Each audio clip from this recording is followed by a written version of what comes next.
Tempo ಒಂದರ tyre ಸ್ಫೋಟಗೊಂಡು ಮಗುಚಿ ಬಿದ್ದು ಓರ್ವ ಮಹಿಳೆ ಮೃತಪಟ್ಟಿದ್ದು ಹಲವರು ಗಾಯಗೊಂಡಿರುವಂತಹ ಘಟನೆ ಹೆಜ್ಜಮಾಡಿ ಕನ್ನಂಗಾರು ಬ್ರಹ್ಮಬೈದರ್ಕಳ ಗರಡಿ ಎದುರು ಇಂದು ಬೆಳಗ್ಗೆ ನಡೆದಿದೆ. ಪಾರ್ವತಿ 30 ವರ್ಷ ಮೃತಪಟ್ಟಂತಹ ಮಹಿಳೆ ಸಾವಿತ್ರಮ್ಮ ಮಹಂತೇಶ್ ಸೇರಿ 7 ಜನರು ಗಾಯಗೊಂಡಿದ್ದಾರೆ. ಮುಲ್ಕಿಯಿಂದ ಉಡುಪಿ ಕಡೆಗೆ ಸಾಗ್ತಾ ಇದ್ದ ಟೆಂಪೋದಲ್ಲಿ ಕಾಂಕ್ರೀಟ್ ಮಿಕ್ಸಿಂಗ್ ಯಂತ್ರ ಮತ್ತು ಪರಿಕರಗಳ ಸಹಿತ ಪುರುಷರು ಮತ್ತು ಮಹಿಳೆಯರು ಇದ್ದರು.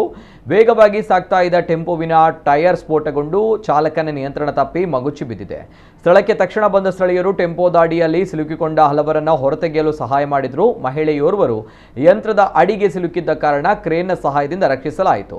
ಗಂಭೀರ ಗಾಯಗೊಂಡಿದ್ದ ಮಹಿಳೆಯನ್ನ ತಕ್ಷಣ ಆಸ್ಪತ್ರೆಗೆ ಸಾಗಿಸಲಾಯಿತಾದರೂ ಕೂಡ ಚಿಕಿತ್ಸೆ ಫಲಕಾರಿಯಾಗಿದೆ, ಮೃತಪಟ್ಟಿದ್ದಾರೆ. ಘಟನಾ ಸ್ಥಳಕ್ಕೆ ಭೇಟಿ ನೀಡಿದ ಪಡುಬಿದ್ರೆ ಪೊಲೀಸರು ಪರಿಶೀಲನೆ ನಡೆಸಿದ್ದಾರೆ.